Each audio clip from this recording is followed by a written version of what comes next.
कि पर गंज से प्यार कभू न घटल रहे, सिसोदिया भइल फरार रवि भाई डटल रहे, पर गंज से प्यार कभू न। बीजेपी जो है वो बीजेपी का मतलब सेवा है, सेवक हमको बनाए रखना, वही चल रहा है। इस बार निश्चित रूप से भाजपा की सरकार आने वाली है। फ्लाइंग कैंडिडेट्स जो हैं उनके बारे में कुछ बात नहीं करूंगा मैं। दिल्ली में इस बार भाजपा की सरकार 100% आ रही है। स्वागत है आप सभी का आवाज नए भारत में। ये है पटपड़गंज की हॉट सीट दिल्ली विधानसभा चुनाव में। यहाँ पर हमारे साथ बहुत सारे लोग हैं, हम उनसे जानते हैं कि दिल्ली आने वाले विधानसभा चुनाव में कौन जीतेगा। सर आपका नाम? मेरा नाम मगन बिहारी है।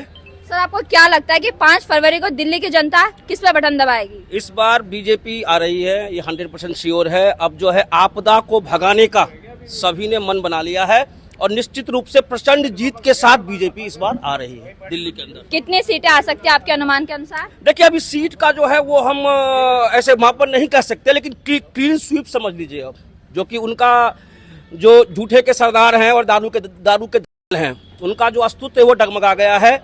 और अब जहां तक मैं अपने विधानसभा की बात करूं, जहां अभी आप खड़ी हैं, हम लोग बैठे हुए हैं, यह परपरगंज विधानसभा है।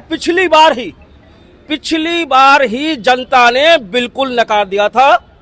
वो तो चलो थोड़ी सी उनकी वैसी थी, लेकिन मैंने एक थोड़ा सा गाने के माध्यम से आपको बताना चाहूंगा आपके यहाँ कि परपरगंज से प्यार कभू न घटल रहे, सिसोदिया भइल फरार रवि भाई डटल रहे, परपरगंज से प्यार कभू न। तो निश्चित रूप से यह सीट भी जीत रहे हैं और दिल्ली जीत रहे हैं हम लोग। अब केजरीवाल इतने धूर्त हो चुके हैं कि अगर उनसे कोई सवाल करने जाता है, आप प्रतिनिधि हैं, उनसे कोई सवाल करने जाता है, वो अपने ड्राइवर को कहते हैं चढ़ा दो गाड़ी। आपको पता होगा न्यूज के माध्यम से। तो इस प्रकार की मतलब विफलता और विफलता से जो वो जूझ चुके हैं और जनता समझ चुकी है।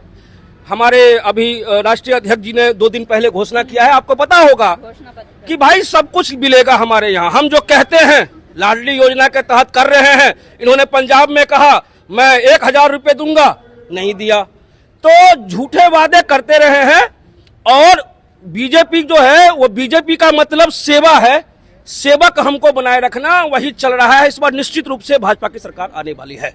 और ये सुनने में आ रहा है जो अरविंद केजरीवाल अपनी नई दिल्ली सीट को छोड़ सकते हैं प्रवेश वर्मा के डर से। क्या आपको लगता है उनका पलड़ा भारी है? अब भैया ये भगोड़ा का सिस्टम बन गया है।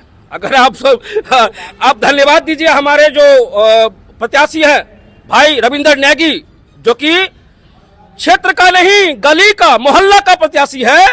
इस बंदे ने पिछली बार ये ऐसा खदेड़ा था कि वो तभी जा रहे थे। तो ये भगोड़े का लिस्ट शुरू हो चुका है। जब ये शराब के मंत्री भाग सकते हैं तो जो वेटरेन हैं, जो इसके मास्टरमाइंड हैं, वो भी निश्चित भागेंगे और आपको 2-4 दिन के बाद खबर आने वाली है। बिल्कुल हारते हारते बचे हैं। और वहां पे जो हमारी कैंडिडेट हैं, वो आपको पता है कि पूर्व के सांसद रह चुके हैं, दिग्गज नेता है और पब्लिक से जुड़े हुए हैं। आप अवध ओझा के बारे में क्या कहेंगे? जिनको देखिए ये फ्लाइंग कैंडिडेट्स जो हैं उनके बारे में कुछ बात नहीं करूंगा मैं। बस इतना कहना चाहूंगा कि अब जनता जो है वो बुद्धिमान हो चुकी है। वो भी देखती है कौन सवेरे गली में आता है और मेरा प्रणाम करता है, पूछता है हाँ माता जी कोई दिक्कत तो नहीं है, कौन रात को पार्क में पहुंच जाता है। निगम पार्षद रहते हुए हमारे भाई रवि नेगी जी, आप जाइए उनके वार्ड में, पता कीजिए ऐसा कोई घर नहीं है जिससे वो रोज नहीं पूछने जा रहे थे। क्या ऐसा कोई कैंडिडेट देखा है आपने? और इस परिस्थिति में कोई बाहर का आ जाए तो ये मतलब आप समझ सकती हैं कि बिल्कुल नकार दिया है उनको एक सिरे से।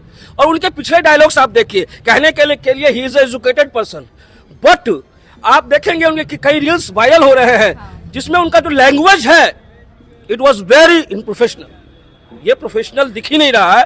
तो ऐसे नेता जो कर दूंगा, नहीं, वो सब इधर नहीं चलने का। इधर सिर्फ रवि नेगी जी का चलेगा। रवि नेगी की ये सीट बिल्कुल। और दिल्ली में इस बार भाजपा की सरकार 100% आ रही है। आगे मेरे बड़े भाई बैठे हुए हैं माननीय बसंत झा जी, वो बताएंगे विस्तार से। सर आपका नाम? बसंत झा। तो आपको क्या लगता है कि 5 फरवरी को दिल्ली की जनता किसे चुनेगी? 5 फरवरी को दिल्ली में भाजपा की सरकार बन रही है